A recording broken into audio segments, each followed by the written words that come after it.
4 पर आ जाइए। देखिए चौथी सिफ्त जो मोमिन की जो बयान यहाँ पर की जा रही है वो क्या है, वल्लज़ीना हुम लिज़्ज़काती फ़ाइलून, और जो हमेशा ज़कात अदा करके अपनी जानो माल को पाक करते रहते हैं।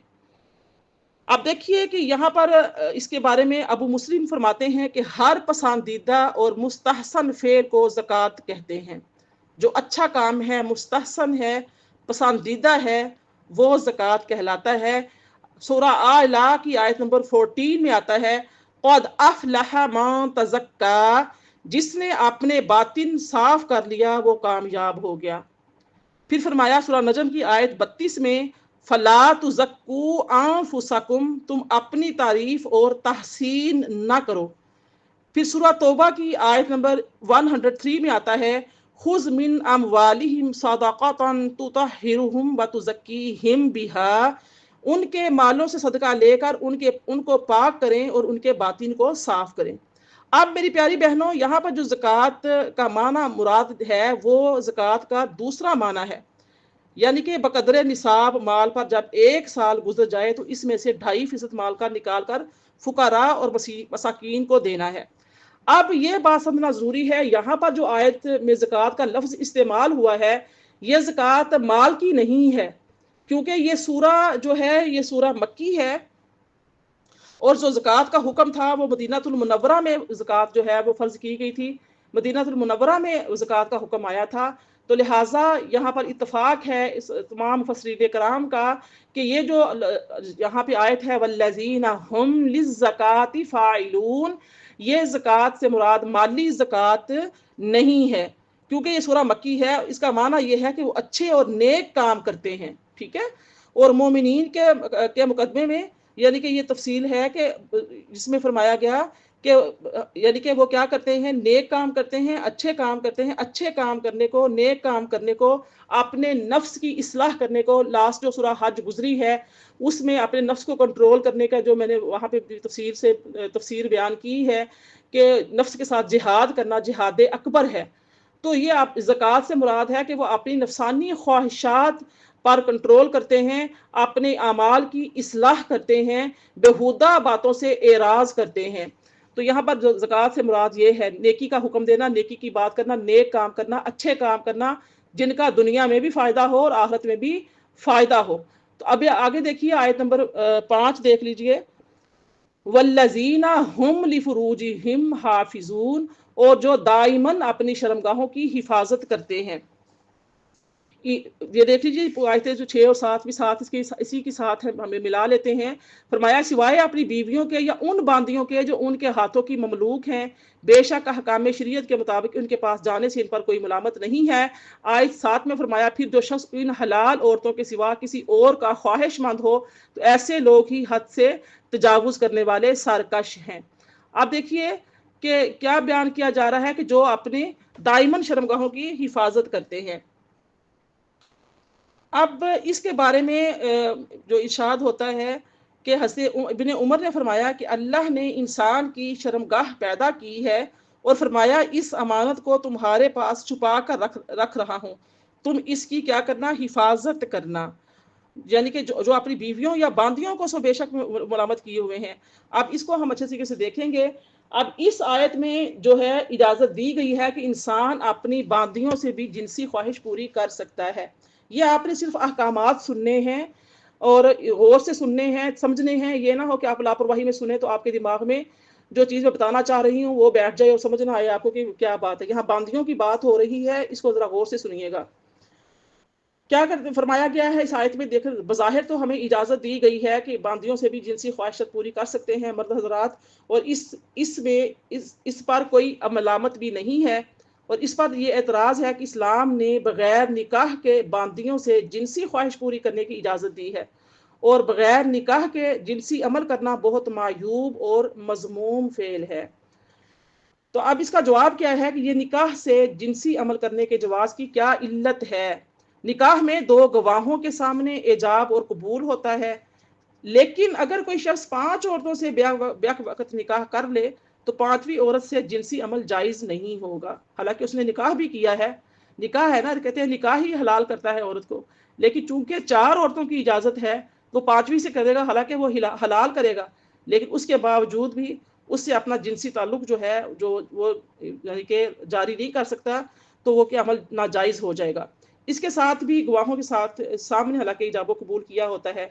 इसी तरह अगर 2 बहनें हैं, ब्याह के वक़्त निकाह कर लेते हैं, तो फिर भी निकाह के बावजूद इनसे जिनसी अमल जो है वो जायज़ नहीं होगा, क्योंकि 2 बहनें एक निकाह में जमा नहीं हो सकती। अगरचे निकाह किया हो, अगरचे गवाहान की मौजूदगी में हक महर के साथ किया हो, चूँकि इसके लिए हराम कर दिया गया है कि एक बहन के होते हुए दूसरी बहन निकाह में जमा नहीं हो सकती। देखने में जायज़ अमल है, लेकिन फिर भी ये हराम है। अगर किसी मुशरिका से निकाह कर ले, तो गवाहों के सामने इजाब कबूल के बावजूद उससे जिनसी अमल जायज़ नहीं है। जो मुशरिका औरत है, उसके हालांकि और उससे उसके साथ भी अगर वो मर्द कोई निकाह करता है जो मुशरिका है, और उसके बावजूद बेशक हक महर भी लिखवाया हो, गवाहान भी मौजूद हों, निकाह जैसे करना चाहिए शरई तरीके से वैसे किया गया हो, चूंकि वो मुशरिका है, तो ये भी अमल हराम हो जाएगा, नाजायज़ हो जाएगा। और अगर किसी एक मुसलमान औरत से ही निकाह करे, तो इससे भी हैज़ और निफास के अय्याम में जिनसी अमल जायज़ नहीं होगा। हालांकि इन तमाम सूरतों में निकाह तो है, तो फिर भी इस मनकूहा से जिनसी अमल क्यों जायज़ नहीं है? सवाल आता है ना, ये क्या वजह है कि निकाह ही तो हर चीज़ को हलाल करता है, फिर क्यों कि 2 बहनें एक निकाह में जमा नहीं हो सकती? क्यों 4 बीवियों की बजाय इंसान 5 शादियाँ नहीं कर सकता? क्यों इंसान जो है वो निकाह करके हक महर मुकर्रर करके गवाहान ला के उसके बावजूद भी बीवी को अगर हैज़ और नफास की हालत में है तो उनके साथ उनकी कुर्बत इख्तियार नहीं कर सकता? ये सारे नाजायज़ अमल क्या होते हैं? तो आप इसका एक ही जवाब जो है मुफस्सरीन कराम देते हैं कि किसी औरत से जिनसी अमल के जवाज की इल्लत सिर्फ निकाह नहीं है, ठीक है? निकाह नहीं है, बल्कि इसकी इल्लत क्या है? अल्लाह ताला की इजाज़त है। अगर वो इजाज़त ना दे तो निकाह के बावजूद जो औरत जिनसी अमल करना जायज़ नहीं है, और अगर वो इजाज़त दे दे तो निकाह के बगैर भी बांदियों से जिनसी अमल करना जायज़ है। ये एक मिसाल दी गई है कि एतराज़ किया जाता है कि बांदियों से निकाह के बगैर क्यों हम बिस्तरी करना जायज़ है। उस पर फिर दलील दी गई है कि अगर 4 शादियाँ की हैं एक मर्द ने, तो वो 5वीं और बीवी लाना चाहता है निकाह करके गवाहान की मौजूदगी में बाकायदा हक महर के साथ, फिर वो क्यों हराम कर दी गई है? अगर एक बहन निकाह में है दूसरी को लाना चाहता है, तो वो क्यों हराम कर दी गई? इसी का से मुश्तरा क्यों कर दी गई? शायद तो यही है ना निकाह की कि गवाहान इधर से और दोनों तरफ से गवाहान मौजूद हों, बाकायदा हक महर हो, फिर जो है ना इजाब कबूल किया जाए। जब तमाम शराइत पाई जा रही हैं उसके बाद भी क्यों? तो यहाँ पर ये बहुत बारीक नुक्ता है कि असल चीज़ निकाह नहीं, अल्लाह पाक का हुक्म है। अल्लाह पाक ने बांदियों के साथ हम बिस्तरी करना बगैर निकाह के ये जायज़ दिया था। तो अब जो चूंकि आप देखिए अब गुलामों और लोंडियों का दौर जो है वो ख़त्म हो चुका है, ठीक है? तो इस्लाम में जब जंगी कैदियों को गुलाम और लोंडियाँ बनाना उस वक़्त मशरू था, जब दुश्मन यानी कि जंगी कैदियों को गुलाम और लोंडियाँ बनाते थे। अब जबकि तमाम दुनिया में जंगी कैदियों को तबादले में छोड़ दिया जाता है और इंसानों को गुलाम बनाना मज़मूम समझा जाता है, तो इस्लाम जो मकारिम अखलाक का सबसे बड़ा दाई और मुबल्लिग है, इसमें भी अब जंगी कैदियों के गुलाम और लोंडियों बनाना यानी कि जायज़ नहीं है। जंगी कैदियों से मुतल्लिक़ इस्लाम की हिदायत क्या हैं? फ़इज़ा लक़ीतुमुल्लज़ीना कफ़रू फ़दरबुर रिक़ाब, सो जब तुम्हारा काफिरों से मुकाबला हो तो इनकी गर्दनों पर वार करो। हत्ता इज़ा असख़नतुमूहुम फ़शुद्दुल वसाक़ फ़इम्मा मन्नम बअदु व इम्मा फ़िदाअन हत्ता तादा अल हर्ब औ ज़ारहा, हत्ता कि जब तुम उनकी अच्छी तरह खून बहा चुको तो उनको मजबूती से बांध कर गिरफ्तार कर लो, फिर ख्वाह तुम उनमें एहसान करके उन्हें बिला मुआवजा आज़ाद कर दो या उनसे माली या जानी फिदिया लेकर उन्हें आज़ाद कर दो। ये सूरह मोहम्मद की आयत नंबर 4 थी, जिसका तर्जुमा मैंने आपके सामने पेश किया है। तो माली फिदिया क्या से मुराद क्या है कि उनसे रकम या हथियार और साजो सामान लेकर उन्हें आज़ाद कर दिया जाए, और जानी फिदिया से क्या मुराद है कि उनका अपनी जंगी कैदियों से तबादला कर लिया जाए। अब देखिए इस जगह एक एतराज़ ये किया जाता है कि जिस तरह मर्दों के लिए जायज़ है कि वो बगैर निकाह के अपनी बांदियों से जिनसी अमल करें, क्या इस तरह औरतों के लिए भी जायज़ है कि वो बगैर निकाह के अपने गुलामों से जिनसी अमल कराएं? तो इसके जवाब में मुफस्सिरीन कराम फरमाते हैं कि ये सरीह फाहशा और बेहयाई है। कुरान मजीद में ज़िना और बेहयाई को सख्त हराम फरमाया है, और मर्दों को अपनी बांदियों से जिनसी अमल करना कुरान मजीद की मुतअद्दिद नसूस और बकसरत अहदीस से जायज़ है। और इसमें भी मा मलकत ऐमानुहुम की ज़मीर जो है वो मुज़क्कर है, जो मर्दों की तरफ राजे है, यानी मर्द जिन बांदियों के मालिक हैं उनसे बगैर निकाह के जिनसी अमल कर सकते हैं, ना ये कि औरतें जिन मर्दों की मालिक हैं उनसे जिनसी अमल कर सकती हैं। इस आयत में बीवियों और बांदियों के माँ सिवाय जिनसी लज़्ज़त हासिल करने को हराम फरमाया है। ठीक है, इससे लवातत यानी मर्दों का मर्दों से जिनसी अमल करना या औरतों का औरतों से जिनसी लज़्ज़त हासिल करना भी हराम करार दिया है। इरशाद फरमाया था कि सिवाय अपनी बीवियों के या उन बांदियों के जो उनके हाथों की ममलूक हैं, बेशक अहकाम शरीयत के मुताबिक उनके पास जाने से इन पर कोई मलामत नहीं है। आप देखिए इस आयत में चूंकि बीवियों और बांदियों के सिवा हर तरीके से जिनसी अमल को हराम फरमाया है अल्लाह पाक ने, तो इसीलिए बाज़ मुफस्सरीन मसलन इमाम राजी, अल्लामा कुर्तबी, अल्लामा अलूसी, ये जो हैं इस आयत से मुत्ता को भी हराम करार देते हैं, क्योंकि जो ममतुआ औरत होती है, यानी कि मुत्ता से ममतुआ जो औरत होती है वो बीवी नहीं कहलाती, वो बीवी नहीं होती ना, यानी कि जो बीवी होती है वो शोहर की जायदाद में उसकी वारिस होती है, शोहर की वारिस होती है, और जो ममतुआ होती है वो वारिस नहीं होती। बीवी के लिए निकाह, तलाक, इला, जिहार, इद्दत वगैरह के हुक्म हैं, जबकि ममतुआ के लिए इनमें से कोई हुक्म नहीं होता। इसलिए ममतुआ बीवी नहीं है ना बांदी है, इसलिए इसके साथ भी जिनसी अमल नाजायज़ हुआ। लेकिन इसका जो इस्तदलाल है, दलील है, वो कमज़ोर है, क्योंकि ये सूरत मक्की है और मदीना मुनव्वरा में मुत्ता होता रहा था। फिर 7 हिजरी में ग़ज़वा खैबर के मौका पर मुत्ता को पहली बार रसूलुल्लाह सल्लल्लाहु अलैहि वसल्लम ने हराम करार दे दिया। फिर फ़तह मक्का के मौका पर इसको 3 दिन के लिए हलाल फरमाया और फिर उसके आखिरी बार कतई तौर पर हराम करार दे दिया।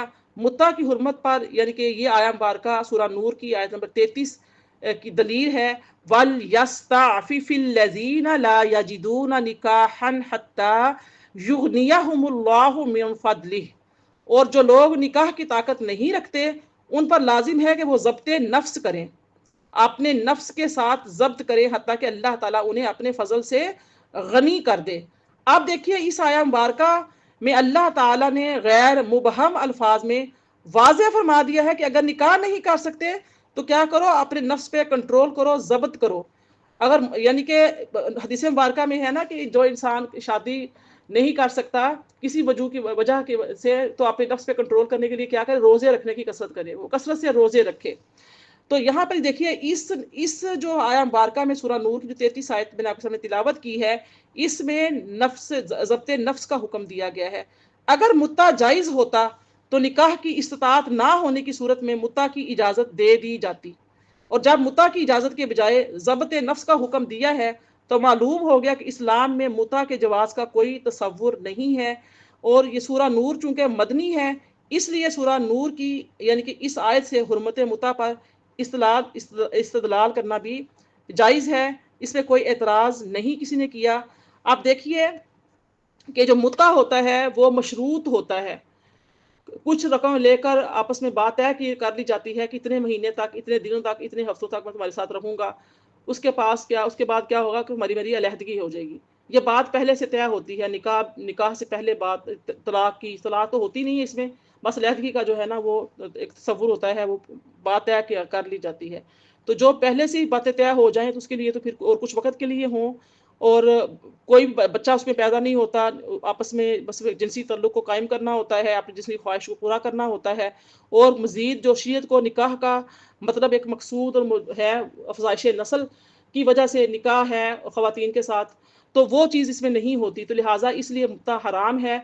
और जहाँ तक बांदियों की बात है तो बांदियों का भी हुक्म जो है वो अब नहीं रहा, यानी कि वो आयात जो हैं वो मनसूख हो गई। आयात तो मौजूद हैं कुरान पाक के अंदर, लेकिन वो मनसूख हो चुकी हैं। तो लिहाजा इन आयात के हवाले लेकर कोई अपनी बांदियों के साथ, अपनी मुलाजमों के साथ इस तरह के मामलात करे कि अल्लाह पाक ने फरमाया है, तो गुमराह हो जाएगा और गुमराह करेगा। लिहाजा ये चीज़ें जो आयतें हैं इसमें मौजूद हैं, लेकिन क्या है, ये देखना चाहिए कि ये मनसूख हो गई हैं। हमने सूरह निसा में भी इससे पहले डिटेल के साथ बात की थी, पढ़ा था।